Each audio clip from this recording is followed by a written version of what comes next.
आज प्रत्येक पालकांना आपापल्या मुलांच्या बाबतीत सावध राहणं गरजेचं आहे का? तर हो, सावध राहणं गरजेचं आहे. कारण अवेअरनेस क्रिएट करून सावध राहणं म्हणजेच हा पॉझिटिव्ह पॉइंट ऑफ व्ह्यू झाला.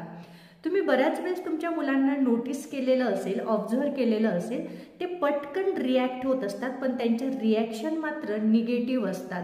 कोणत्या वेळेस ते निगेटिव्ह रिॲक्शन करत असतात? बघा, ज्या वेळेस तुम्ही तुमच्या मुलांच्या कंप्लेंट कोणासमोर तरी सांगत असतात, म्हणजे त्यांच्या बाबतीत ज्या कंप्लेंट तुम्ही सांगतात त्यांच्या समोर, त्यावेळेस तुमचं मूल पटकन निगेटिव्ह रिॲक्ट करत असतं. तर का?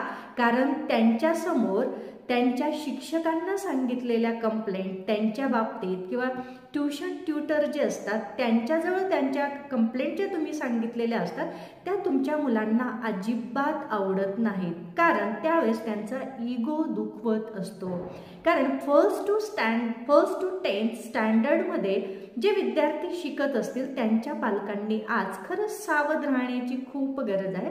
कारण आज लहानांपासून मोठ्यांपर्यंत एक त्यांचं अस्तित्व त्यांनी निर्माण केलेलं असतं, एक त्यांचा तो इगो असतो. आणि मुळात म्हणजे रोल मॉडेल जर असतील तर ते पॅरेंट्स असतात.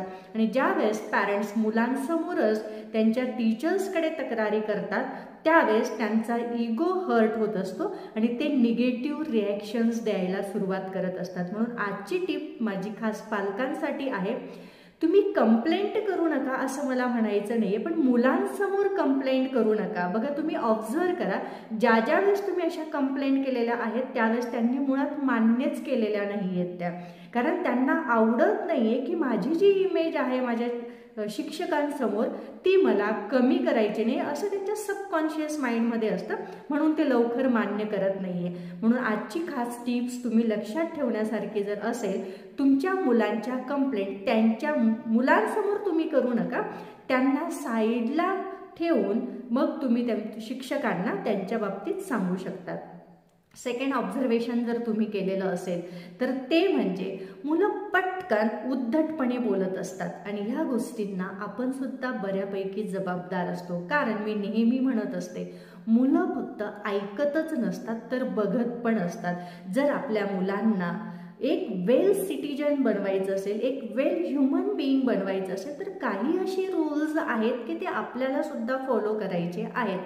ज्या पद्धतीने घरात संवाद करता करता वाद जर क्रिएट झाला असेल आणि त्यावेळेस जर मुलं आपल्याला ऑब्झर्व करत असतील तर ते आपल्याला फॉलो करतात आणि वेळ प्रसंगी ते आपल्याशी उद्धटपणे बोलत असतात. म्हणून आज आपल्याला ही टिप्स लक्षात घ्यायची आहे.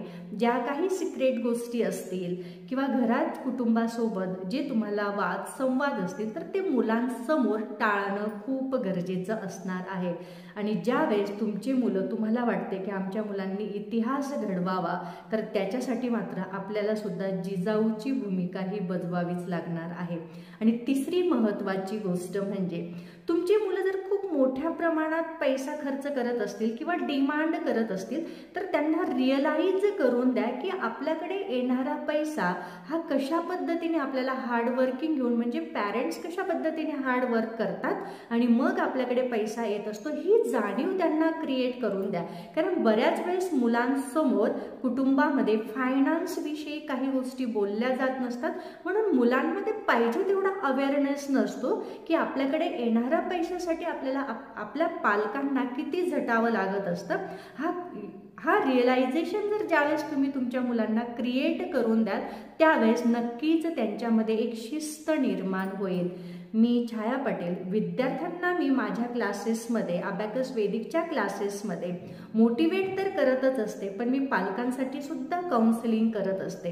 कारण ज्या वेळेस मुलं आपल्याला बघतात आणि त्याच पद्धतीने मोठे होत असतात, मग आपल्याला जर वाटत असेल की आपल्या मुलांनी इतिहास घडवावा, त्यांचं आयुष्याचं जे अस्तित्व आहे तर ते वेल बिईंग असावं, तर त्याच्यासाठी सुद्धा आपल्याला काही टिप्स फॉलो कराव्या लागतील.